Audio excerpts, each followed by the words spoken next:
Kami mohon perhatian hadirin. Acara Studium Generale akan segera dimulai.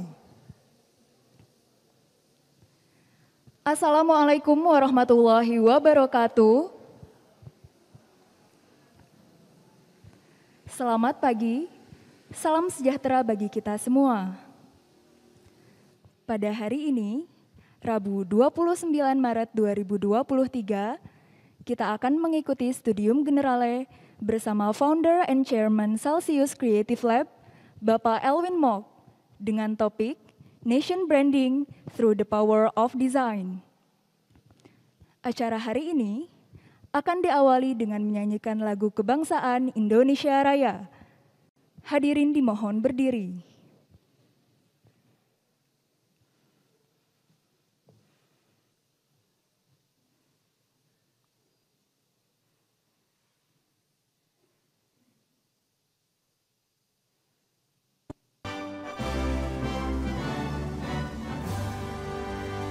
Indonesia, tanah airku, tanah tumpah darahku. Di sanalah aku berdiri, jadi pandu ibuku. Indonesia, kebangsaanku, bangsa dan tanah airku. Marilah kita berseru, Indonesia bersatu. Hiduplah tanahku, hiduplah negeriku, bangsaku, rakyatku semuanya. Bangunlah jiwanya, bangunlah badannya, untuk Indonesia Raya. Indonesia Raya, merdeka, merdeka, tanahku, negeriku yang ku cinta. Indonesia Raya, merdeka, merdeka, hiduplah Indonesia Raya. Indonesia Raya, merdeka, merdeka, tanahku, negeriku yang ku cinta. Indonesia Raya, merdeka, merdeka, hiduplah Indonesia Raya. Hadirin disilakan duduk kembali. Selanjutnya, kita akan mengikuti penyampaian sambutan dari Sekretaris Institut Teknologi Bandung yang sekaligus akan membuka acara pada hari ini. Kami silakan dengar hormat Profesor Wijaya Martokusumo. Assalamualaikum warahmatullahi wabarakatuh. Salam sejahtera, selamat pagi semuanya, salam sehat ya. Semoga kita semua diberi kesehatan dan kekuatan ya. Baik, para hadirin dimanapun Anda berada, baik yang berada di ruangan Aula Barat ataupun di kanal YouTube streaming ITB ya. Saya ingin mengucapkan selamat datang dan juga ingin mengucapkan selamat berpuasa ya bagi yang menjalankan ibadah puasa. Baik, kita ketemu lagi di acara kuliah Studium Generale ya. Hari ini kita kedatangan tamu istimewa, narasumber yang juga sebetulnya alumni rekan-rekan mahasiswa ya. Jadi alumni FSRD. Di sini banyak orang FSRD nih. 1, 2, 3 ya. Mungkin ada yang dari FSRD ya. Jadi saya kira mahasiswa-mahasiswa dari FSRD dan tentunya dari ITB juga patut berbangga ya. Hari ini kita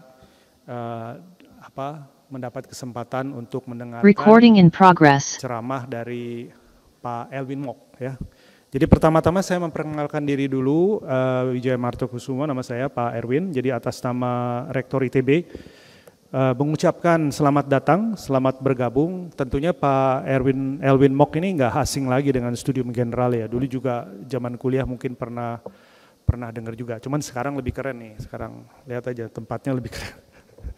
Baik ya, jadi Pak Elwin Mok ini adalah founder dari dan sekaligus chairman dari Celsius Creative Lab ya. Jadi dia akan berbicara hari ini tentang nation branding ya, nation branding. Jadi hal yang penting juga ini adalah kalimat keduanya ya, through the power of design ya. Jadi saya kira kita akan mendengarkan ya. Jadi selain apa itu nation branding itu, seberapa powerful design itu ya. Jadi kebetulan saya latar belakang saya arsitektur, jadi saya juga punya keinginan juga untuk mendengarkan ya. Tapi saya kira ini juga tidak saja untuk mahasiswa FSRD dan SAPPK, tapi juga barangkali untuk 10 fakultas lainnya yang ada di ITB ya. Jadi saya kira ini kesempatan baik, dan beliau ini tentunya juga dengan pengalaman segudang ya. Jadi mungkin baik level nasional internasional ya. Jadi beliau ini adalah salah satu atau creative visual consultant-nya untuk acara KTT G20 yang belum ada setahun lalu ya selesai ya. Jadi ini luar biasa sekali rekan-rekan bahwa kita bisa mendapatkan tamu dan berkenan untuk hadir di Aula Barat. Kasih aplaus dulu dong buat Pak Elwin. Pak Elwin, jadi nanti kita ingin tahu ya, jadi kalau bisa nanti ada sekitar cerita juga tuh apa sih, kok bisa ya desain itu hubungannya dengan nation building tuh gimana, nation branding tuh gimana ya. Kalau dulu zaman Presiden Soekarno itu ketika mengisi kemerdekaan itu ada yang namanya national character building ya. Tapi sekarang nation branding ya. Jadi ini agak ke agak ke wirausahaan juga, ada promotional, ada komersial ya, tapi juga ada tadi the power of design itu seperti apa ya. Jadi ini saya kira menjadi suatu tema yang menarik. Nah, rekan-rekan mahasiswa, saya kira ini pengalaman yang baik juga. Pada kesempatan ini kalian punya waktu untuk berinteraksi dengan Pak Elwin Mok ya, dengan segudang pengalamannya ya. Jadi mohon dimanfaatkan dengan sebaik mungkin ya. Seperti biasa nanti kita akan diskusi sampai ya mungkin sampai jam 10-an begitu. Kemudian harapannya ada diskusi yang bisa hidup. Nanti saya titip kepada Pak Hafiz ya.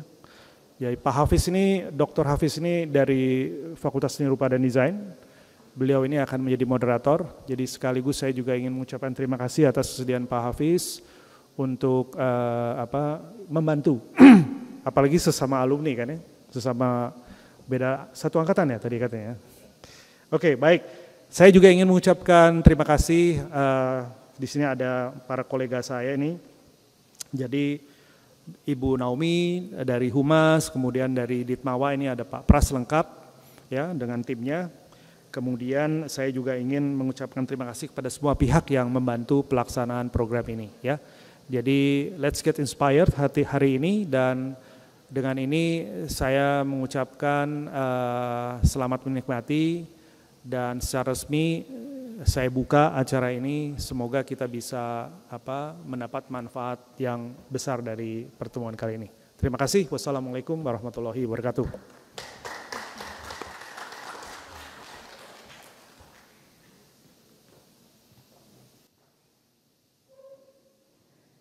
Hadirin yang kami hormati, kita akan memasuki acara utama pada hari ini, yaitu Studium Generale yang akan dipandu oleh moderator Bapak Hafiz Aziz Ahmad, SSN, MDes, PhD.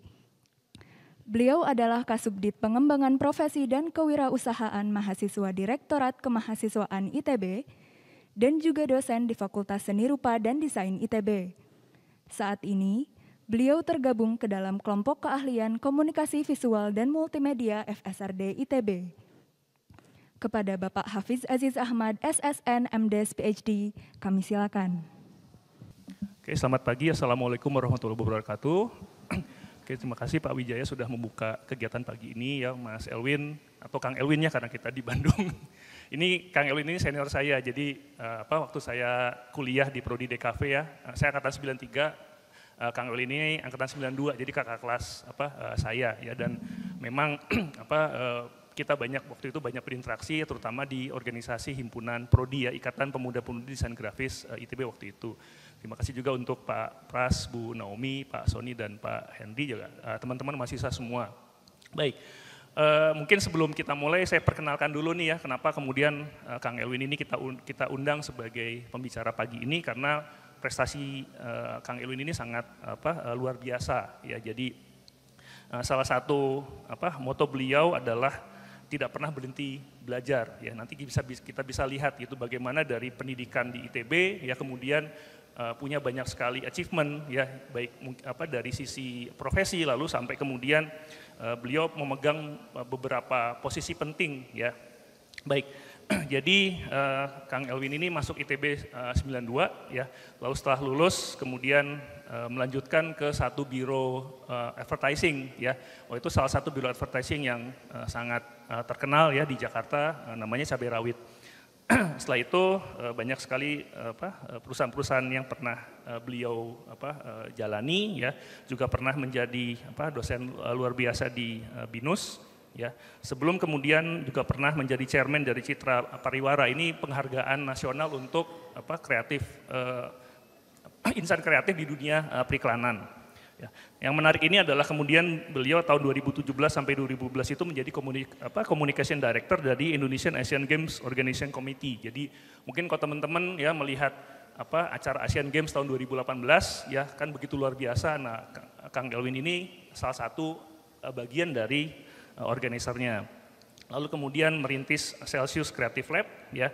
Dan yang terakhir beliau menjabat sebagai Commissioner Independen untuk Injourney, yaitu Indonesian Aviation and Tourism Holding Company SOE. Ya, jadi kita bisa lihat ya dari background pendidikan di DKV ya, dari FSRD, lalu kemudian ternyata bisa kemana-mana. Baik, mungkin untuk mempersingkat waktu mungkin kita bisa dengarkan terutama hari ini cerita soal national branding ya. Jadi bagaimana branding atau bagaimana citra dari negara itu juga bisa kita bangun ya, sehingga kita bisa memperlihatkan bahwa Indonesia itu sebuah negara yang sama hebatnya dengan negara-negara lain yang ada di dunia. Baik, mungkin saya undang Kang Elwin ya untuk ke atas panggung. Berikan aplaus ya untuk Kang Elwin. Ya. Mangga Kang, ini mungkin ngobrol sebentar dulu ya. Jadi mungkin bisa cerita dikit waktu dulu kuliah. Selamat pagi teman-teman. Nggak kerasa saya masuk ITB itu 31 tahun yang lalu gitu. Jadi mungkin yang hadir di sini ini seumuran anak saya kayaknya. Saya nggak tahu, masih ada ospek ya, di ITB masih ada ospek. Namanya OSKM. OSKM. Sama OS Himpunan. OS Himpunan ya. Ada satu hal yang sangat saya ingat di ITB itu, yaitu tahun 95 itu saya panitia komunikasi OS ITB gitu. Nah, dari dulu itu ada satu tradisi di ITB, selamat datang putra-putra terbaik Indonesia. Itu spanduknya ada gitu. Nah, waktu itu saya jadi panitia, saya punya ide dan saya berargumentasi ke ketua panitia, dan ketua panitia akhirnya setuju. Akhirnya itu pertama kali di ITB mahasiswa baru datang disambut sebuah pos spanduk tulisannya, "Selamat datang putra-putri beruntung Indonesia." Kenapa beruntung? Karena saya waktu itu argumentasinya, kalau dari statistik jumlah orang Indonesia yang bisa menjadi mahasiswa itu cuma berapa persen. Dari yang berapa persen itu cuma berapa persen yang masuk ke ITB gitu. Ya baik itu faktor akademis, kepintaran dan sebagainya, tapi tetap yang paling mendasar adalah mereka adalah orang-orang yang beruntung gitu. Jadi waktu itu saya appeal biar orang-orang mahasiswa ITB yang sangat berpotensi ini tidak juga jadi jumawa, kan memang ITB sering dinilai sombong ya, alumni-alumninya gitu, merasa paling ini gitu.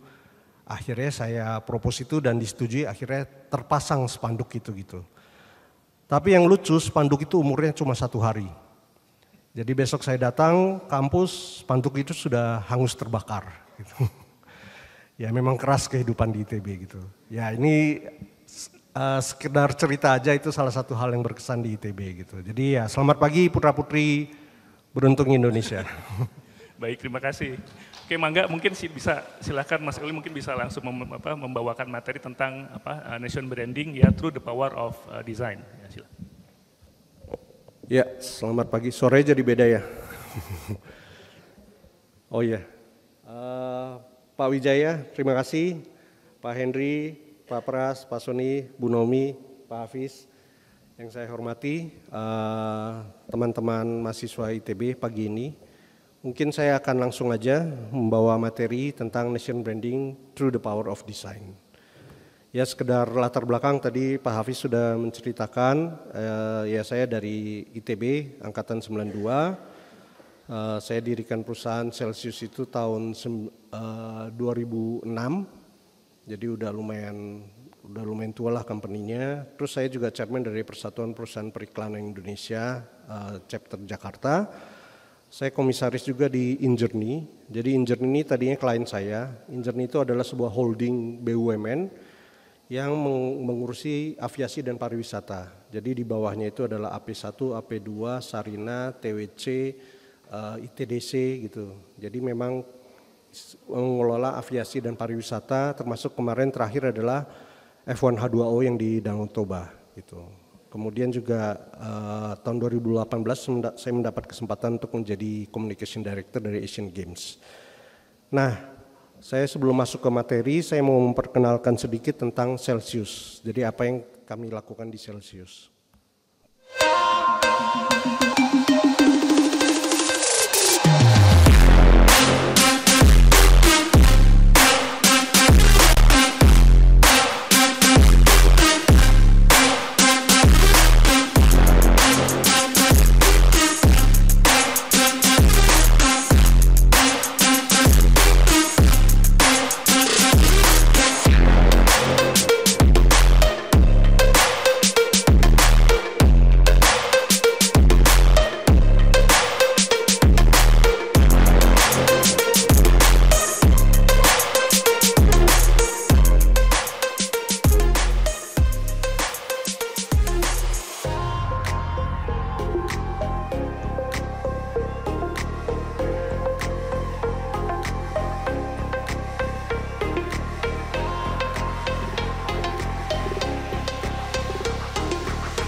Oke, itu sekilas perkenalan tentang Celsius. Jadi beberapa portfolio kami memang banyak branding gitu. Ya sebelum kita lebih lanjut, mungkin ini kuliah yang saya ngomongnya nggak banyak tapi lebih banyak nonton gitu. Jadi kayaknya ya kuliah yang agak gimana gitu. Jadi branding kita sesuai tema, yang paling mendasar adalah kita memahami branding itu apa gitu. Nah, teori tentang branding itu banyak ya. Saya ngambil satu reference dari Brand Gap. Ini Martin Neumeyer yang membuat bukunya. Intinya adalah branding itu atau brand itu bukan logo. Nah ini yang sering salah kaprah, orang bilang wah mau melakukan branding apa bikin logo udah selesai gitu. Tapi yang mendasar adalah branding itu bukan logo, bukan identity, jadi turunannya bagaimana, dan juga bukan produk. Jadi ini yang sering salah kaprah nih, orang ketika punya produk dia kasih branding yang bagus, kasih logo yang bagus dan merasa oke, tugas branding itu udah selesai gitu. Tapi kalau kita tarik esensinya adalah branding itu adalah gut feeling. Gut feeling orang terhadap sebuah produk, terbuat service atau sebuah organisasi gitu. Gut feeling terhadap sebuah negara itu juga termasuk dalam branding ini gitu. Kenapa gut feeling? Karena manusia itu sebenarnya emang emosional, intuitif gitu, dan juga personal. Jadi nggak bisa itu branding itu kita anggap ini satu ruangan punya satu gut feeling yang sama gitu. Karena tetap itu adalah individu yang menentukan gut feeling itu gitu. Bukan company, bukan market dan sebagainya gitu. Jadi kalau dilihat gut feeling itu sebenarnya kalau saya terjemahkan adalah rasa. Jadi yang disebut branding itu adalah kita mengolah rasa gitu. Jadi logo itu bukan branding tapi logo mempengaruhi rasa. Produk juga mempengaruhi rasa gitu. Mungkin kita nggak ngerti nih speknya BMW dengan Mercedes, sorry nyebut brand misalnya ya. BMW atau Mercedes ini mesinnya apa sih kelebihannya gitu. Tapi kita punya rasa terhadap brand itu gitu. Akhirnya kita punya aspirasi terhadap brand itu gitu. Jadi ini yang hal fundamental yang perlu kita pahami tentang brand gitu. Jadi kalau ahli branding itu ahli mengolah rasa gitu. Kita masuk ke nation branding. Nah, nation branding ini adalah bisa dibilang suatu pendekatan yang lumayan baru. Tapi kalau kita coba kupas, nation branding itu sebenarnya adalah suatu hal yang punya multidimensi gitu. Jadi yang pertama adalah dari sisi dimensi trade atau perdagangan. Yang kedua adalah investasi, invest. Yang ketiga adalah turis. Yang keempat adalah prominence. Prominence itu keterkenalan. Jadi kalau dari kata prominent ya. Jadi suatu negara ini terkenal banget itu prominence. Yang kelima talent, workforce gitu. Jadi nation branding sebuah negara itu bisa menarik talent-talent bagus untuk bekerja di negara itu. Gitu. Mungkin Indonesia nggak relevan ya dengan sisi ini gitu. Karena mungkin kita justru nggak mau mencari tenaga kerja. Tapi mungkin ada yang berpendapat justru Indonesia kalau mau maju memang butuh talent-talent yang berkualitas kalau perlu dari luar datang gitu.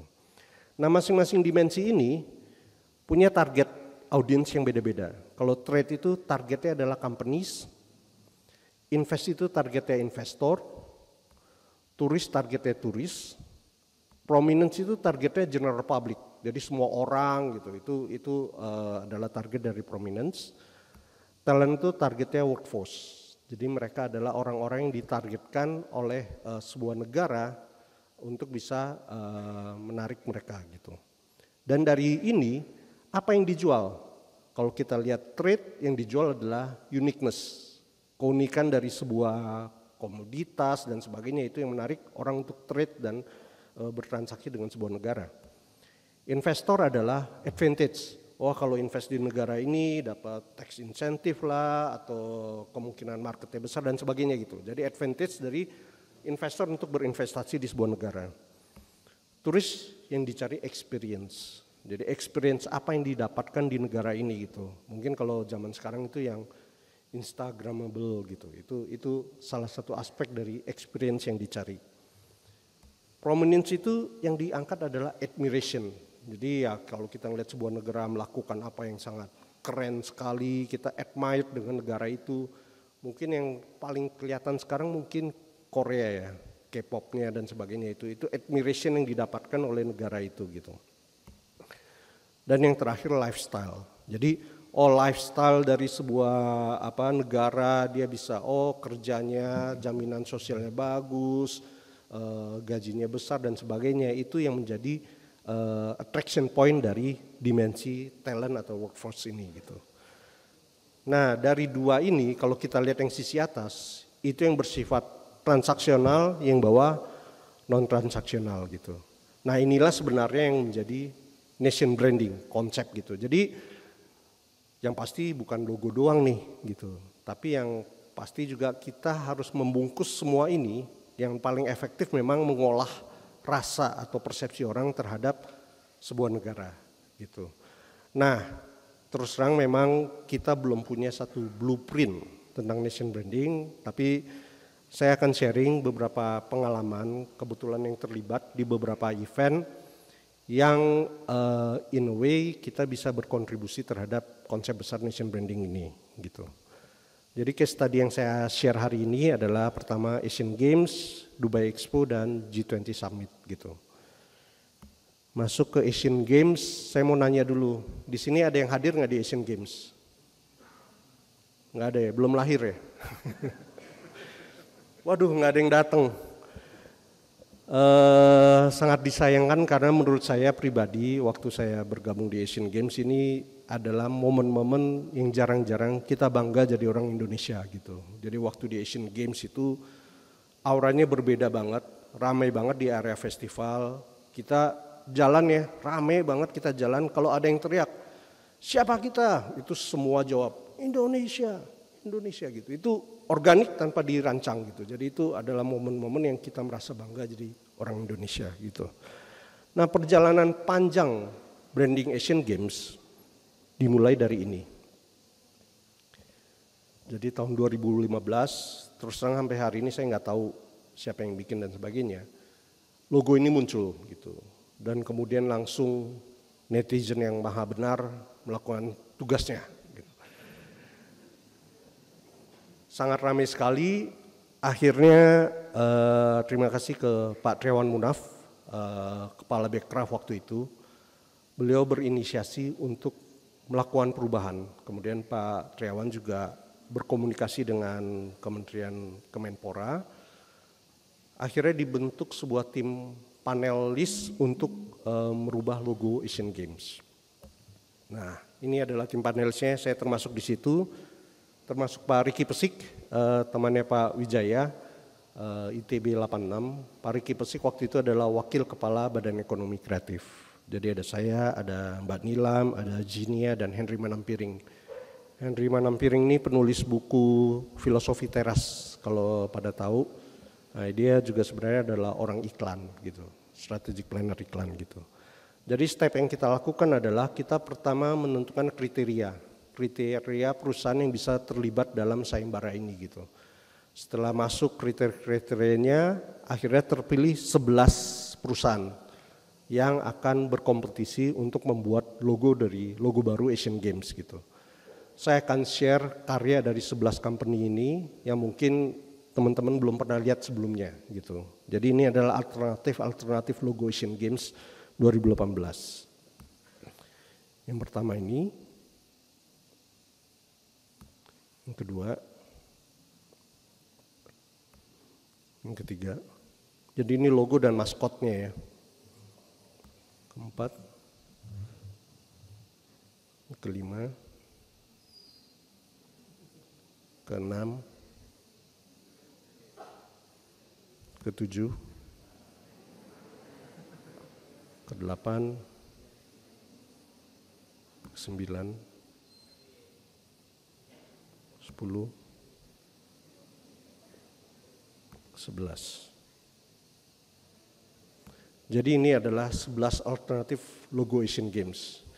Jadi tim panelis itu akhirnya melakukan seleksi. Akhirnya ada 3 alternatif yang menjadi shortlist gitu. Jadi yang pertama adalah ini. Masih kelihatan ya. Terus kedua ini. Dan yang ketiga adalah yang ini. Itu 3 alternatif yang dibawa ke Pak Presiden. Ini maskot-maskotnya dari 11 alternatif itu.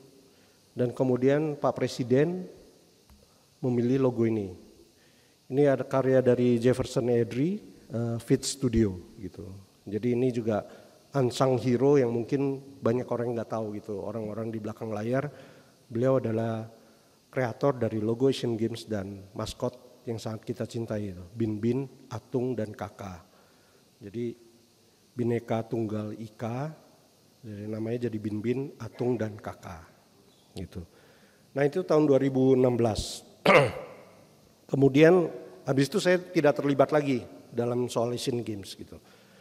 Nah tiba-tiba di tahun 2017 saya ditarik oleh Inas Gok untuk memimpin kreatif tim dari Inas Gok sekaligus sebagai communication director. Akhirnya saya bikin tim, nah ini pasukan kami. Jadi saya tarik ada beberapa alumni ITB, terus juga alumni dari berbagai tempat dan juga sebenarnya kalau dilihat di Asian Games dengan skala itu terus terang itu adalah bisa dibilang proyek terbesar yang pernah saya hadapi dalam seumur hidup saya gitu. Desain venue-nya aja ada 60 venue. Terus target kita juga sangat beragam. Kalau produk kan ada target audiens siapa, ini luar negeri, dalam negeri, kelas A, B, C dan sebagainya gitu. Jadi komunikasi kita harus nyebar ke berbagai arah gitu. Waktu itu kita ada konsultan dari branding company yang juga handle Olympic London gitu. Dia ngobrol sama saya, desainer kamu berapa? 8, dia langsung kejang-kejang gitu. Dia bilang di London minimal itu 30. Dan waktu kerja mereka udah jauh sebelum waktunya, ya biasalah Indonesia ya. Kita udah deket, desainer cuma 8 gitu. Beruntung banget nih ada di bagian bawah sini adalah anak-anak magang. Jadi saya kantor di FX waktu itu ketemu Mbak Dila, alumni ITB juga, yang juga dosen di BINUS Northumbria, gedungnya di FX juga. Akhirnya dia, oke Win, gue kirim deh mahasiswa terbaik gue. Gitu.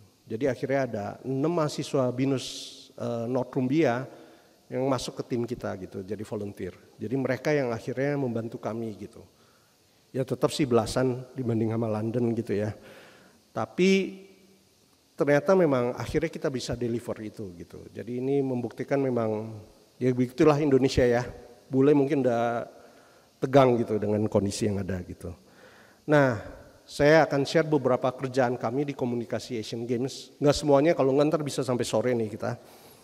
Jadi yang pertama adalah iklan yang kita buat untuk Asian Games di tahun 2017, tahun sebelum acara. What are we actually made of? Beneath the colors, beneath our similarities and differences, and our failures and achievements. We are the children of the universe. We exist to push all the boundaries. We are a never-ending flame, uncontainable, just like the sun. Listen to our eternal heartbeat as we march to greatness.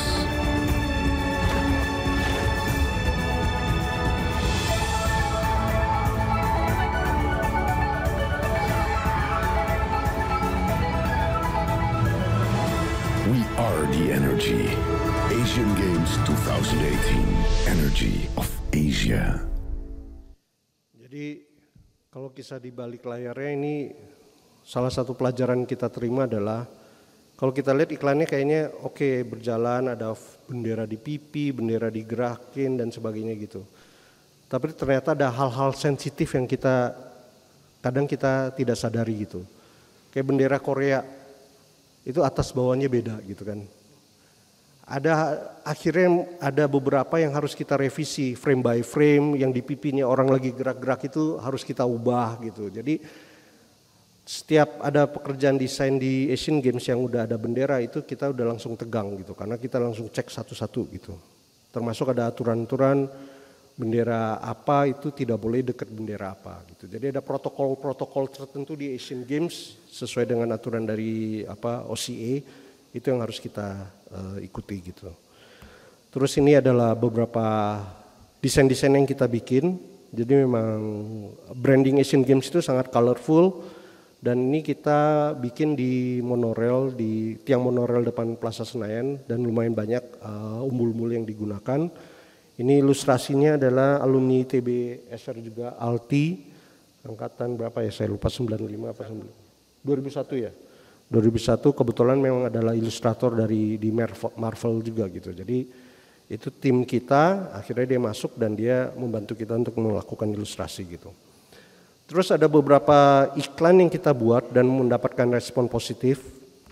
Salah satunya adalah series seperti ini gitu. Jadi kita combine baju tradisional dari negara peserta Asian Games dengan atraksi dengan destinasi wisata Indonesia gitu. Ini fotografernya Nurulita, alumni ITB Teknik Kimia. Teknik Kimia kalau nggak salah angkatan 94 gitu. Jadi fotografer. Ini juga banyak respon positif, bahkan Kemenparekraf malah akhirnya meng-hire Nurulita untuk melakukan campaign yang seperti ini gitu. Jadi ini kita angkat baju tradisional dengan alat olahraganya dan kemudian destinasi di Indonesia gitu.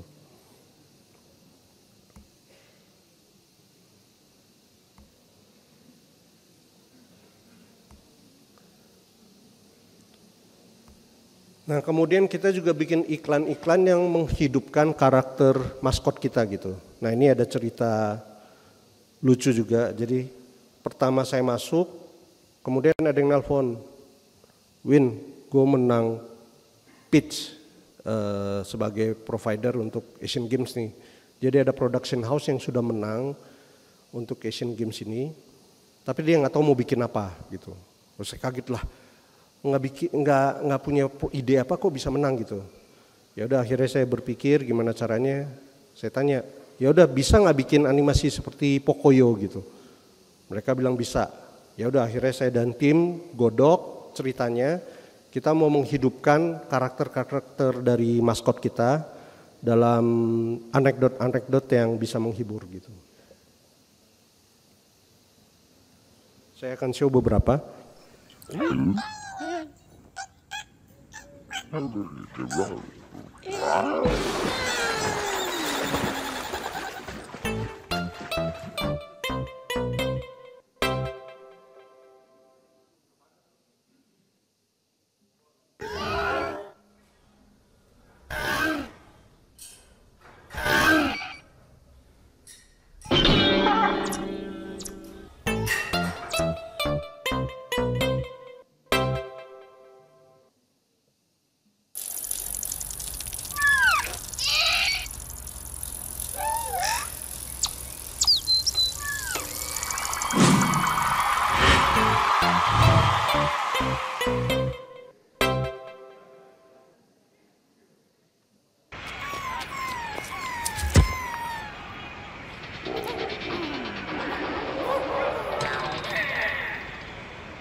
Jadi itu beberapa video-video pendek yang kita buat untuk menghidupkan karakter dari Asian Games gitu.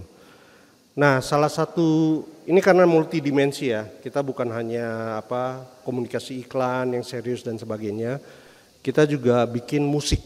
Jadi tim song dari Asian Games waktu itu kita kerjasama dengan Asiri. Akhirnya ada 12 lagu gitu. Nah, lagu pertama yang muncul adalah ini. Mungkin saya nggak play full ya.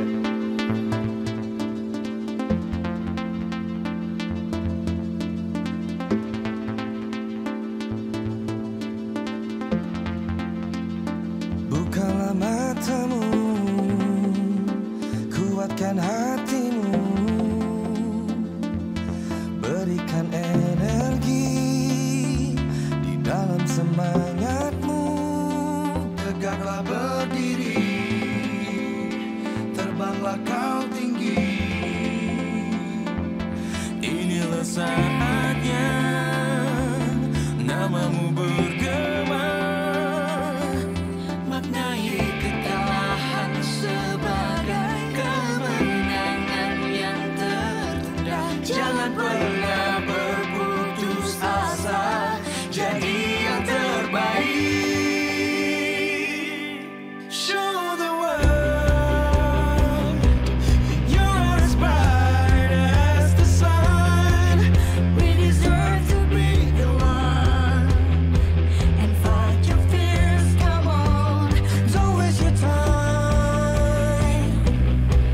Raise the energy, you'll shine and give your best. Let God do the rest. Tak ada yang bisa. Jadi lagu ini kita munculkan waktu countdown dan banyak orang udah menebak ini akan jadi tim songnya Asian Games gitu. Tapi bukan cuma keluarin lagu, kita juga bikin engagement. Kita bikin melibatkan YouTuber dan muncul juga secara organik. Raise the energy, you shine. Bersinar benderang terang membentang, semangat tak lekang meraih menang. Passionate ไม่ใช่สิ่งสุดท้ายด้วยหัวใจนักสู้และความหวัง Show the world you're as to be and find Doors you stand, raise the energy, shine, and give your best. Let God we deserve to be deserve to be the one, and give your best. Let God do the rest. bukalah matamu kuatkan hatimu berikan Here we go. Hey chica, chico, mamacita, you looking all fly, you looking all bonita. inilah saat Kita pasti sanggup. So you're an Olympian? Yeah, I took gold in the last Asian Games. So who's your trainer? My mom. Your mom? Believe me, she's a really good trainer. show the world you're as bright as the sun. we deserve to be the one and fight your fears. Come on, Don't waste your time. Raise the energy, you'll shine. And give your best. Let God do the rest. Tak ada yang bisa. ada yang bisa.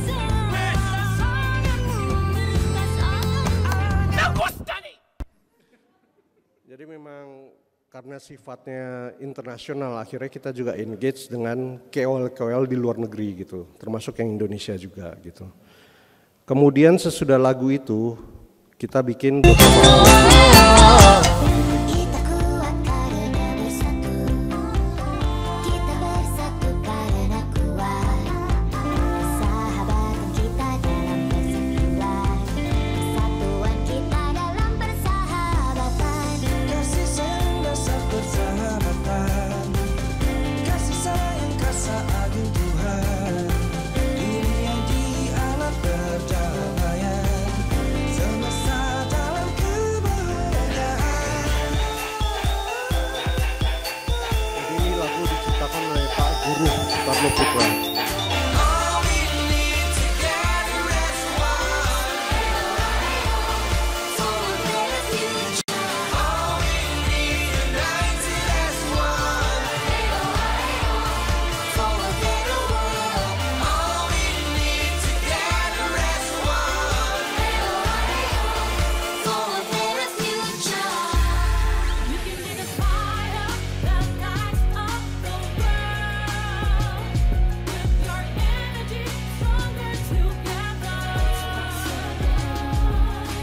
They say I will never make it. They say that I just don't have it. I say I will not regret it. I say I can be that silver lining in the cloud. I'ma show the world what I'm about. I will sing out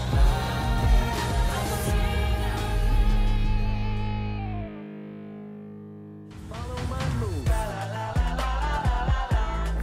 Ini Slang dengan Dipa Barus berkolaborasi.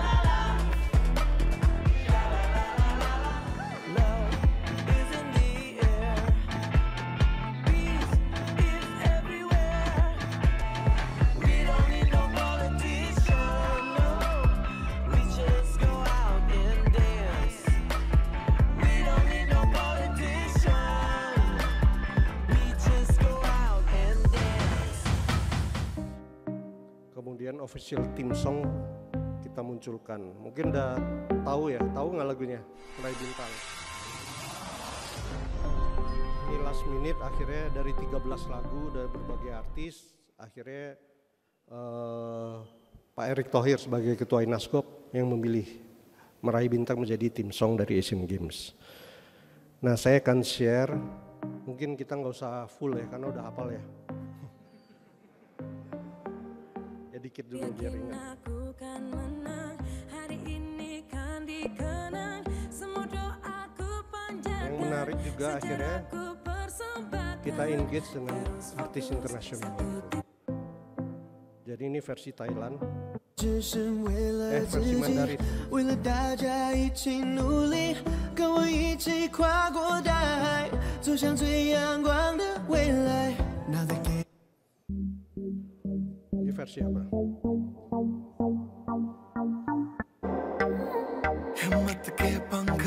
India. मेहनत को गले लगा के उड़ना है आसमान में दिल में अरमां जगा के रग रग में जो लहू है बहता उसमें जुनून. Ada yang bisa nebak nih versi apa?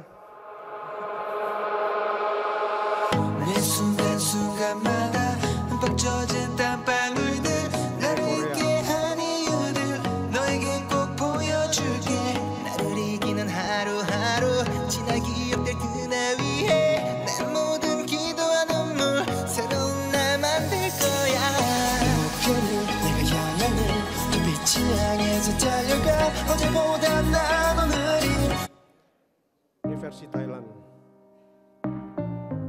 This time, get my focus right. I'm the winner. I can't quit.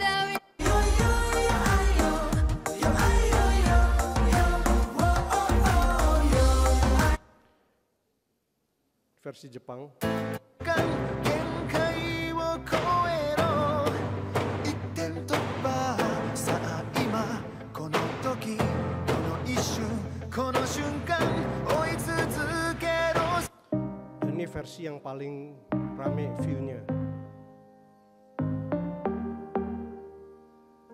Versi Arab.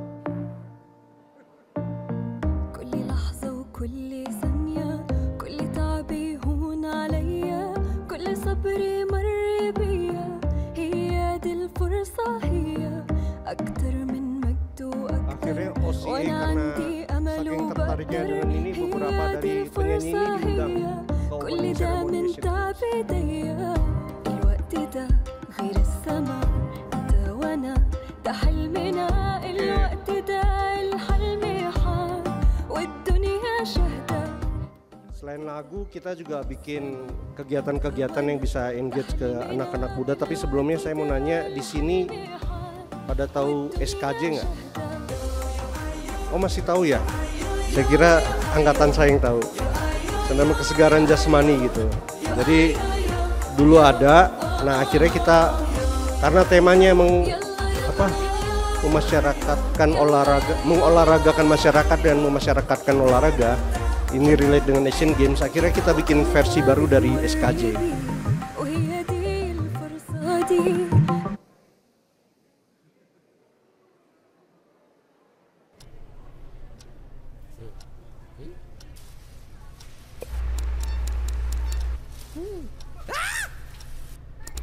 Kencing dah. Okey.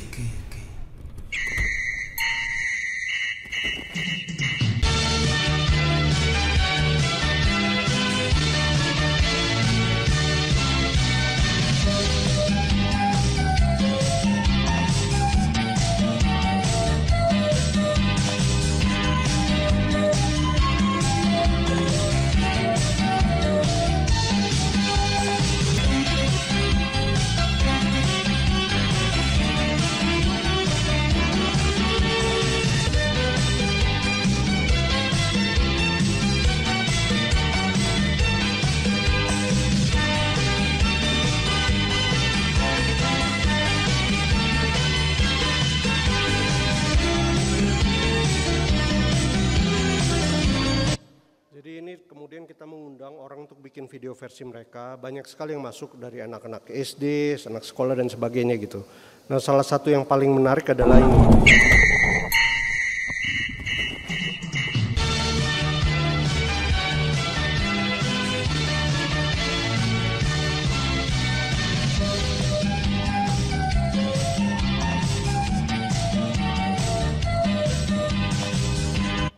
Itu salah satu contoh engagement yang kita lakukan gitu.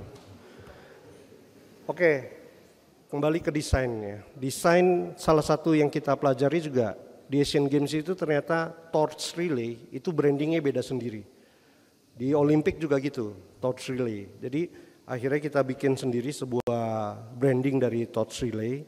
Ini yang keliling ke seluruh daerah Indonesia itu yang bawa api Asian Games. Yang dipicunya itu diambil apinya awalnya dari India gitu. Nah kemudian branding venue, ini juga satu pekerjaan yang sangat luar biasa, ada 60 venue. Dan kalau kita lihat mungkin teman-teman yang sempat nonton nggak menyadari ini gitu.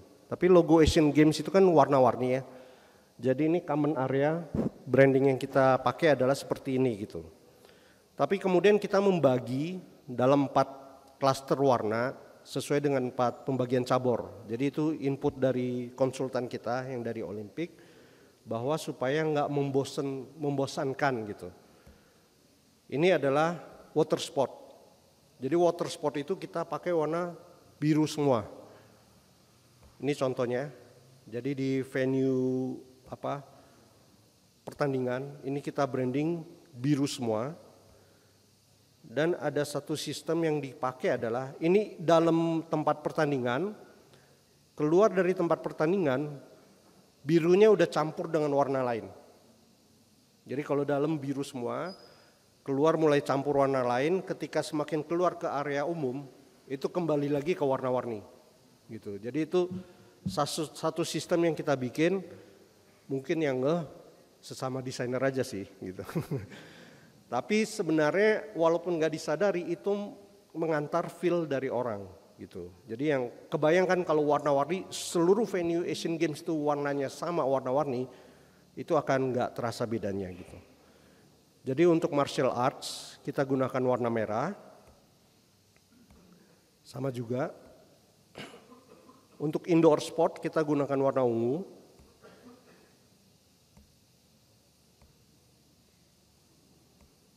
Sama di luarnya udah mulai ketemu warna lain. Makin jauh, nah mulai masuk ke warna-warni dan akhirnya ke area public area itu menjadi warna-warni lagi gitu. Ini adalah untuk outdoor sport. Warna hijau. Ini contohnya untuk public area kita pakai yang warna-warni gitu. Mungkin itu sharing saya tentang Asian Games, kita masuk ke Dubai Expo gitu. Ada yang ke Dubai Expo nggak? Nggak ada ya. Asian Games nggak ada, Dubai Expo nggak ada. Jadi kalau teman-teman belum tahu, Dubai Expo itu bagian dari Expo, World Expo yang dilakukan tiap 4 tahun ya. Yang berikutnya ini adalah di Osaka. Jadi waktu itu tahun 2020 Dubai Expo, tapi karena pandemi itu akhirnya diadakannya di 2021 gitu. Nah di sini ini memang ajangnya ngadu nation branding gitu. Jadi semua negara competing nation branding itu sebenarnya di ajang ini gitu. Dan salah satu yang terlihat adalah dari arsitektur pavilionnya. Kita lihat pavilion-pavilion kayak yang kanan bawah ini Inggris, ini sangat outstanding arsitekturnya. Tapi sejujurnya experience pas masuk ke dalamnya sangat simpel sekali gitu. Dan sejujurnya menurut saya agak mengecewakan gitu. Masukin tulisannya akan muncul di gedung nih. Udah habis itu udah keluar lagi gitu. Jadi beberapa pavilion yang sempat saya kunjungi itu memang banyak yang lebih integrated experience ya gitu. Indonesia sejujurnya memang arsitekturnya itu menurut saya kurang menonjol sih, ini yang kanan atas gitu. Jadi keterlibatan kami di Dubai Expo itu sebenarnya sangat mepet. Jadi 4 bulan sebelum acara kami diajak untuk membantu dan juga diminta melakukan perombakan total dari konten dan experience yang di dalam dan menggunakan alat-alat yang sebagian besar sudah dikirim ke Dubai gitu. Jadi memang limitasinya banyak. Tapi kita berusaha mencoba membuat yang terbaik gitu dari yang ada. Mungkin saya share iklan promosinya dulu. A vast archipelago of immense diversity with more than 17,000 islands, 300 exquisite ethnic groups and 700 spoken languages. A land of opportunity and an emerging economic powerhouse. With the world's 4th largest population, visit our home at Expo 2020 and experience the hospitality of Indonesia and immerse your senses as we take you through time and into the future. Discover the world treasure that launched Indonesia ahead of its time. Be inspired by the vibrancy of Indonesia's present and be a part of our vision as we share the story of our archipelago. Join us on a journey towards a better future from Indonesia to the world. This year in Dubai, We invite you to see, to feel, to experience Indonesia. Jadi Dubai Expo itu ada 4 area. Jadi yang yesterday, today, dan tomorrow. Jadi yesterday mengangkat kekuatan Indonesia sebagai dulu adalah destinasi spice. Jadi spice itu adalah bisa dibilang globalisasi dimulai dari situ. Karena orang dari Eropa datang untuk nyari spice gitu. Itu kelebihan Indonesia gitu. Kemudian today adalah kondisi sekarang di Indonesia bagaimana. Tomorrow itu future ready gitu. Nah awalnya itu sebenarnya terus terang bentuk Pavilion Indonesia itu, jadi gedungnya udah jadi, alatnya udah ada yang sebagian dikirim, kita berusaha membuat perubahan gitu. Jadi awalnya itu lebih kayak exhibition ya, jadi banyak data, informasi yang dimunculkan, bahkan juga ada booth-booth dari sponsor di dalam gedung itu gitu. Akhirnya sesuai diskusi dan arahan dari Kementerian Perdagangan, kita rombak semuanya gitu. Jadi kita lebih ke sensorial experience. Orang datang mungkin nggak terlalu banyak data yang dimunculkan, tapi kita mau membangun rasa itu gitu. Dan akhirnya di ujung ada teater yang kita show video yang secara komprehensif menggambarkan apa yang kita angkat di Indonesia gitu. Jadi yesterday ini kita angkat, kita bikin giant wall of spice. Jadi spice yang dulu terkenal itu kita bikin dalam akrilik. Ada kurang lebih 5.000 dan total beratnya itu bisa sampai 5 ton gitu. Ini akrilik 5 ton apa 2 ton. Akrilik spice Indonesia kita tampilkan dalam akrilik kecil dan ini sepanjang lorong gitu. Kemudian today ini kita tampilkan beberapa misalnya ekologi and tourism, infrastruktur, digital ekonomi dan juga kuliner itu dalam bentuk fragmen-fragmen video gitu. Jadi cuma 5 detik kita tampilkan semuanya, kita bikin sequence-nya. Akhirnya orang datang mungkin nggak akan lihat satu-satu, tapi mereka bisa mendapatkan feel-nya. Kemudian untuk future ready kita gunakan satu experience multimedia, immersive multimedia. Ini kita kerjasama dengan Isha Haning, alumni ITB angkatan 2000 berapa ya? Isha Haning, nggak tahu. 2004. Jadi ada perempuan alumni ITB, FSRD, DKV yang juga menjadi salah satu multimedia artis terbaik Indonesia gitu. Dan yang terakhir kita bikin satu pledge. Jadi ini anak-anak Indonesia melakukan pledge dia kepada dunia gitu dalam berbagai bahasa gitu. Nah, ini adalah kerjasama kolaborasi dari Royal Indo, City Neon, Celsius dan juga dibantu juga supervisi oleh Mas Wisnu Tama dan juga Ronald Stephen musisinya dan Isha Haning ini gitu. Nah ini saya share video walkthrough dari pavilion, tapi mungkin karena waktu agak ada beberapa hal yang saya percepat. Ini aja. Jadi ini kalau masuk ke lorong pavilion, di sebelah kanan ini adalah giant wall of spice, dan juga kita gunakan juga voice over yang menjelaskan. Dan kalau mereka jalan ke dalam, di sebelah kiri akan ada mapping proyektor yang menjelaskan konsep dan sejarah spice Indonesia. Jadi kalau jalan terus, ini lorongnya, belok kiri. Ini area yang kita sebut Becoming Indonesia. Di sini kita tampilkan video dari Borobudur, rendang, tarian dan batik.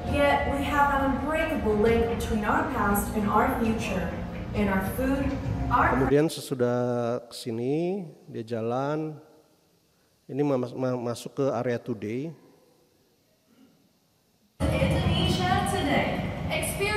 Jadi ada beberapa segmen di today ini. Pertama adalah food and culture.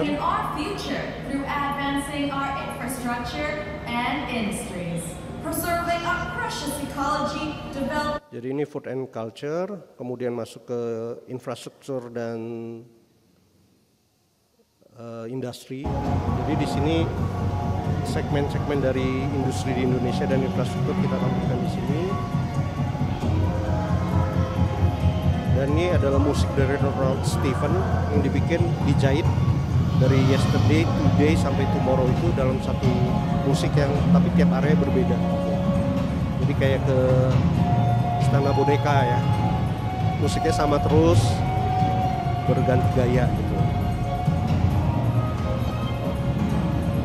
Nah ini yang ke area digital ekonomi. Saya percepat ya.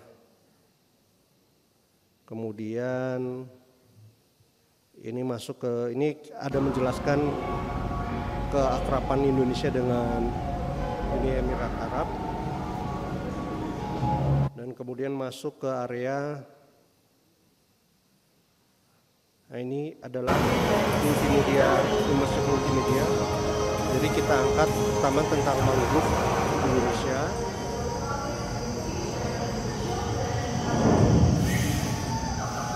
Kemudian ibu kota baru Indonesia, IKN.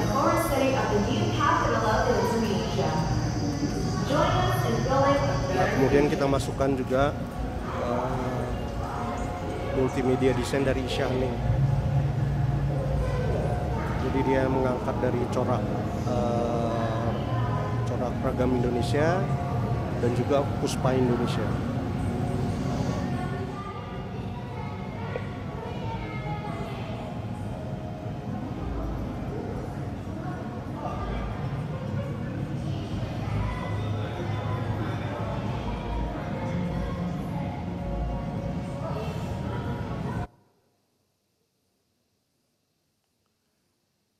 Ini kurang lebih.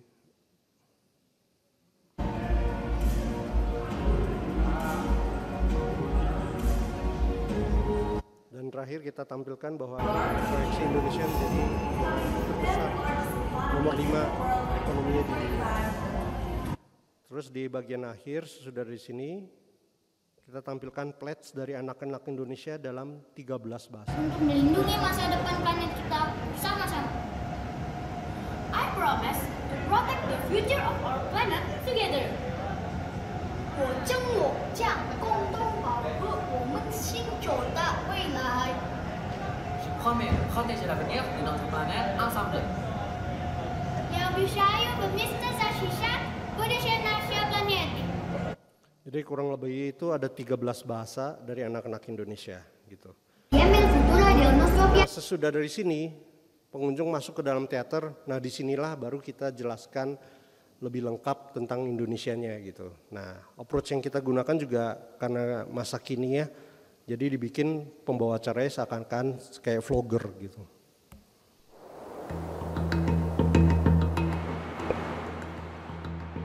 Hi, can you guess where I am right now? This is Indonesia. To me, it's a country unlike any other. Once you set foot in here, you will totally be in love. Look at all these breathtaking sceneries, endless variety of thrilling adventures, friendly smiles.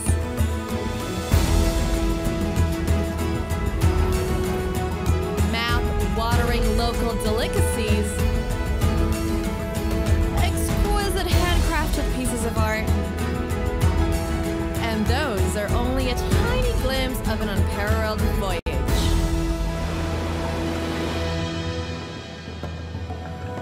Indonesia is a land of mega biodiversity with an incredible range of flora and fauna. It is home to some of the richest coral reef formation on Earth. And as we travel along the coast, Indonesia has 3.48 million hectares, or almost 1/4 of the world's mangrove forest, and it's capable of sequestering more than 3 billion tons of carbon from the atmosphere. As part of our commitment to the planet, we are doing our best to protect and restore our precious ecology. This is Borobudur, the largest Buddhist temple in the world. Labuan Bajo, the natural habitat of Komodo dragons. Lake Toba, the biggest volcanic lake in the world. The impressive Mandalika, designed not only as an ecotourism destination, but also as an international sports destination for events such as MotoGP in upcoming years. Likupang, a marine tourism spot with fantastic beaches and breathtaking underwater vistas. Indonesia has always been famous for its abundant natural resources, and especially spices. Indonesian spices used to be the most significant commodity in Europe around the 14th century and kick-started what we know as global trade today.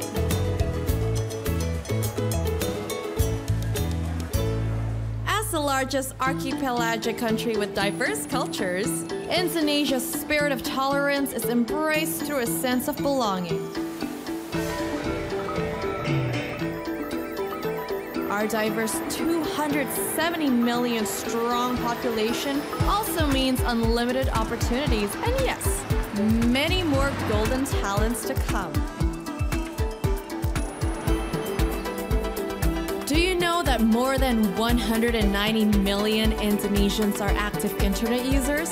With all that digital power in hand, Indonesia is becoming home to 2,219 startups, which is predicted to grow up to 8-fold from $44.4 billion in 2020 to $319 billion by 2030. This is an exciting time for Indonesia to race ahead and welcome the future.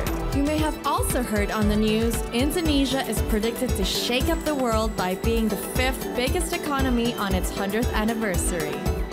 In the meantime, we are building a more advanced manufacturing, a more just and fair trade system, more sustainable products, and focusing on empowering our entrepreneurs big and small. With all this in the works, can you imagine how amazing the future would be? I am certainly proud of my motherland, Indonesia. It is truly a country unlike any other. Come step inside. You will totally be in love. Thanks for watching my video. We will be waiting for you to come and explore Indonesia.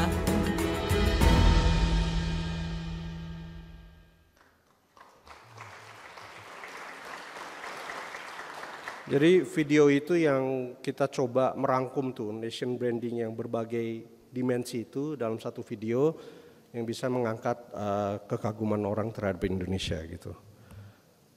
Nah ini foto terakhir di hari terakhir di Dubai Expo, akhirnya spice kita itu jadi rebutan gitu.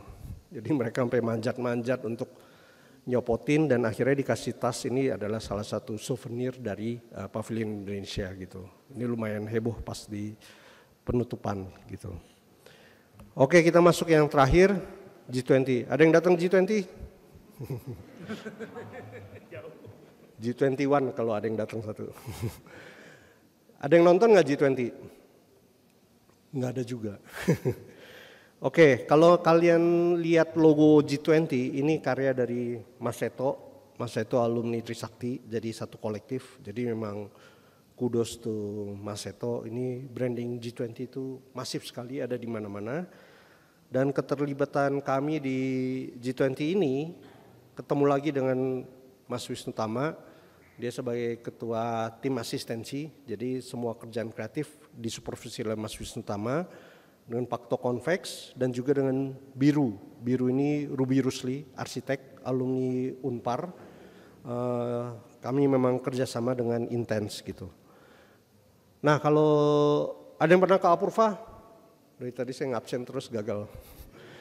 Apurva itu salah satu hotel yang bisa dibilang sangat stand out ya di Bali. Dan memang ini call dari Bapak Presiden yang meminta G20 itu di Apurva setelah beliau berkunjung ke sana gitu. Jadi memang kalau secara infrastruktur hotel ini memang hotel resort, bukan untuk konvensi gitu. Jadi memang akhirnya kita harus jungkir balik untuk memikirkan itu gitu. Jadi kalau pernah tahu dom bambu itu sebenarnya ada di area sini, di lapangan hijau ini yang adalah tempat yang biasa dipakai untuk kawinan dan sebagainya gitu. Nah ini area bambunya, nah ini saya share foto yang belum pernah keluar. Ini eksperimen yang pernah dilakukan. Jadi kita sempat bikin apakah antar negara-negara itu duduk di tenda-tenda yang mengelilingi di area situ gitu. Jadi ini berbagai alternatif sempat dicoba, lumayan intens, dan hebatnya juga presiden kita itu sangat concern dengan hal ini gitu. Jadi bukan lewat saya yang ketemu presiden Pak Wisnu Tama. Jadi tektokannya lumayan intens dan presiden tuh firm. Kalau memang mau A atau B dia sangat firm gitu. Dan seleranya bagus gitu. Jadi kita bikin alternatif dan kebetulan waktu survei saya dengan Pak Wisnu Tama dan beberapa orang dari Seknek keliling kita survei salah satu ke Pantai Melasti dan itu ada gedung yang dari bambu gitu. Nah kemudian kita diskusi kalau enggak kita bikin bambu aja gitu. Akhirnya saya minta Ruby Rusli untuk mendesain dom bambu itu. Ketika jadi dibawa ke Pak Presiden bilang, wah saya nggak pernah kepikiran ini tapi oke, ini gitu. Jadi akhirnya kita go dengan dom bambu gitu. Nah desain-desain yang kita bikin itu sebenarnya sangat masif ya. Jadi Apurva itu hotel yang udah sangat bagus tapi kita mau bikin ini menjadi menjadi G20 gitu. Jadi ini adalah monumen tempat presiden itu berfoto bersama.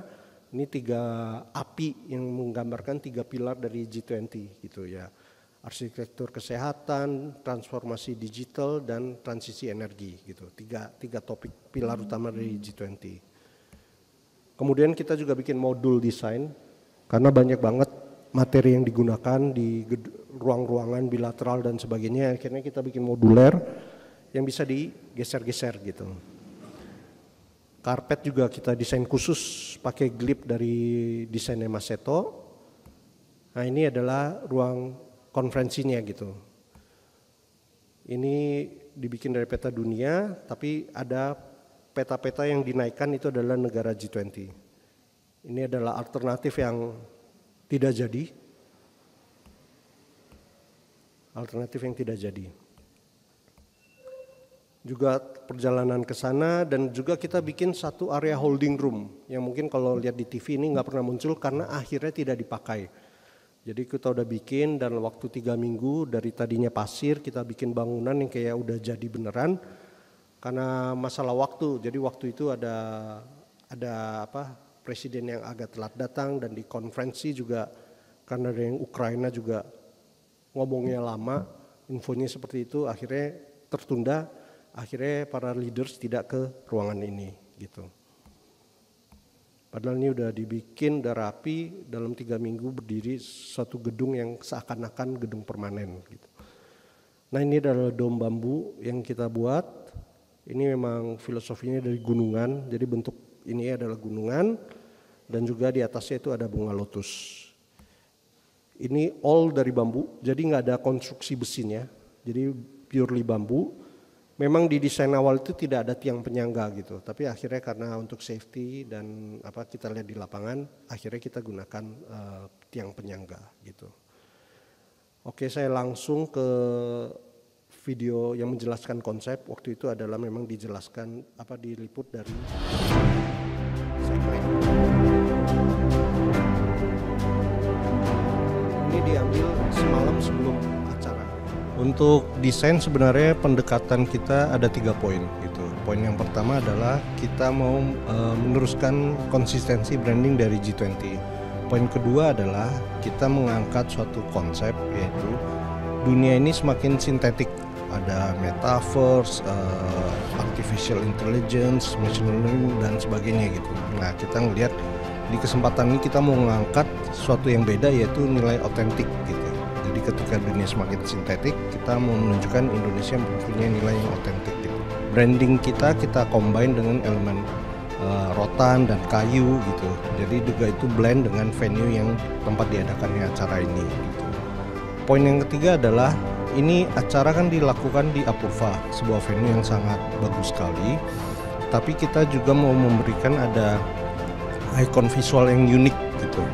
Unik G20, makanya kita juga bikin di greeting ada monumen yang khusus didesain sesuai tema G20 dan salah satu yang paling utama juga adalah dom bambu, kubah bambu yang kita buat untuk acara social lunch gitu. juga candi ballroom juga dibikin khusus dengan tema G20 dengan branding yang dari konsistensi G20. Buat bangunan-bangunan yang memang menarik itu ada dua bangunan sebenarnya yang dilakukan di Apurva. Satu adalah bangunan holding.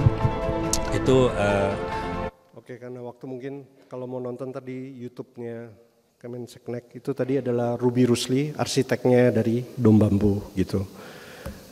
Mungkin ini video terakhir dari saya.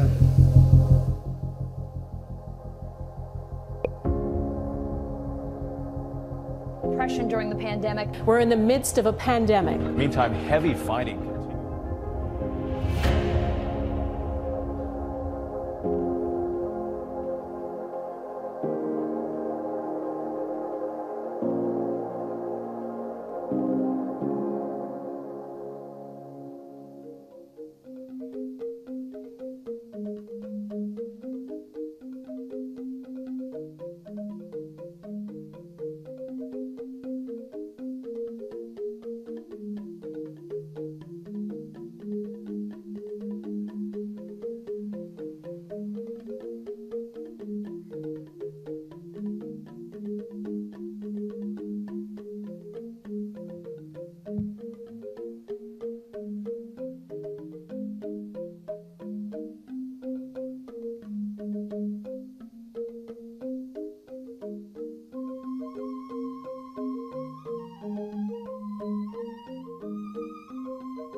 So many countries are pessimistic about this G20 in Bali.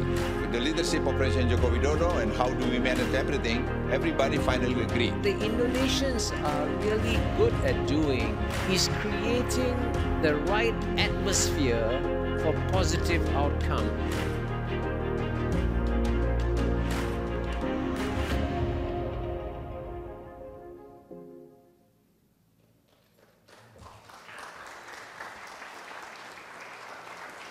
Oke, ini mungkin masuk ke key learning ya. Mungkin saya singkat aja key learningnya. Jadi ada satu quote dari John Adams, ini presiden nomor 2 Amerika Serikat gitu. Intinya bilang saya adalah seorang revolusioner supaya anak saya bisa jadi petani, supaya cucu saya bisa jadi puitis, penyair. Ya. Nah ini kalau di bawah kita baca lengkap ya, dia bilang anak saya harus belajar politik dan perang supaya anak saya bisa belajar matematika dan filosofi. Anak saya harus belajar matematika, filosofi, geografi, sejarah, arsitektur kelautan, navigasi, perdagangan dan agriculture, pertanian, supaya anaknya dia bisa belajar painting, poetry, musik, arsitektur, patung, tapestry dan porcelain gitu. Nah, kita bisa melihat dua sisi dari hal ini gitu. Yang pertama adalah baik itu desain, estetika dan seni itu adalah prioritas terakhir, ya kan? Prioritas terakhir dari berbagai hal yang dipelajari gitu. Tapi kalau kita melihat dari sisi lain, itu justru adalah tujuannya gitu. Jadi kasarnya orang berkembang ketika dia semakin maju, akhirnya ujung-ujungnya adalah justru ke bidang ini gitu, desain ini gitu. Jadi di sini yang FSRD berapa banyak? Nggak ada ya? Wah dikit, salah saya berarti. Kirain mayoritas FSRD gitu. Jadi yang teman-teman FSRD mungkin selama ini ngerasa, dan ini juga berlaku di seluruh Indonesia ya, kadang profesi desain itu masih dipandang setengah mata lah, itu prioritas terakhir gitu. Tapi sebenarnya ujung-ujungnya itu akhirnya ke sana gitu. Sederhana gini, orang-orang yang bekerja keras akhirnya makin kaya akhirnya apa sih yang dia cari? Akhirnya juga flexing kan ujungnya, beli tas bagus dan sebagainya, itu adalah produk dari karya desain gitu. Jadi sepandai-pandainya tupai melompat jatuhnya karena flexing juga gitu kan. Dan flexing itu adalah mereka menggunakan produk-produk dari desain dan seni gitu. Apa akhirnya yang terjadi kolektor seni dan sebagainya gitu. Jadi ini satu paradigma yang perlu dipahami bahwa bagaimana desain dan art itu mempunyai kekuatan yang mungkin nggak terlihat secara tangible, tapi di ujungnya akhirnya sebenarnya orang-orang menuju ke sana gitu. Key learning yang kedua adalah nation branding.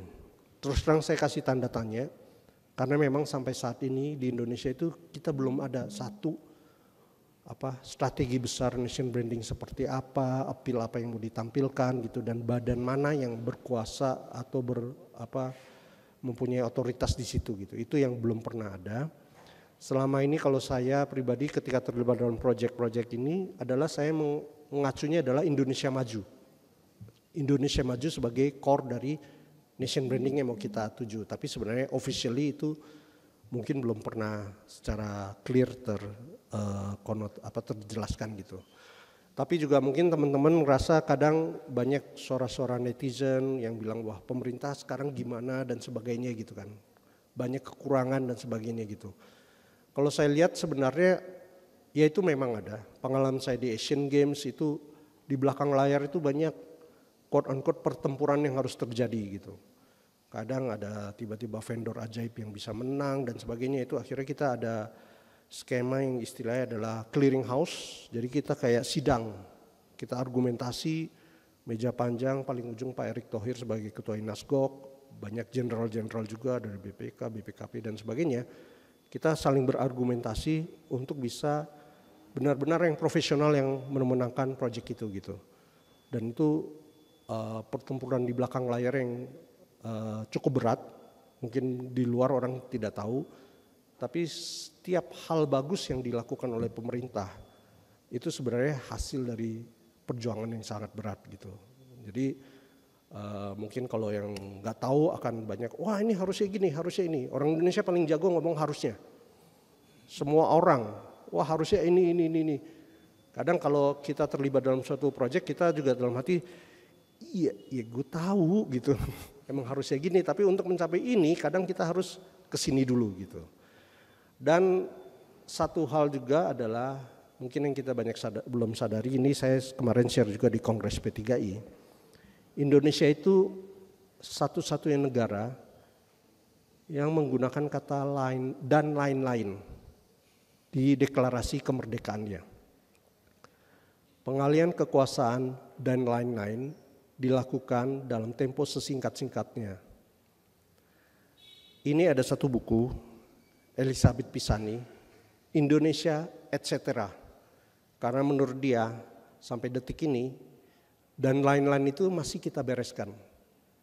Dari Indonesia merdeka sampai sekarang gitu. Nah ini yang mungkin jadi pemakluman kita terhadap kondisi yang belum ideal, tapi ini justru menjadi kesempatan kita juga untuk kita bisa sama-sama membereskan dan lain-lain itu gitu. Jadi saya mau ngajak putra-putri beruntung Indonesia, ayo kita bersama bereskan dan lain-lain itu.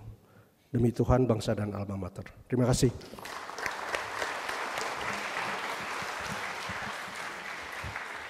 Oke, baik, terima kasih Kang Elwin ya, sangat mencerahkan ya untuk sarapan kita pagi ini.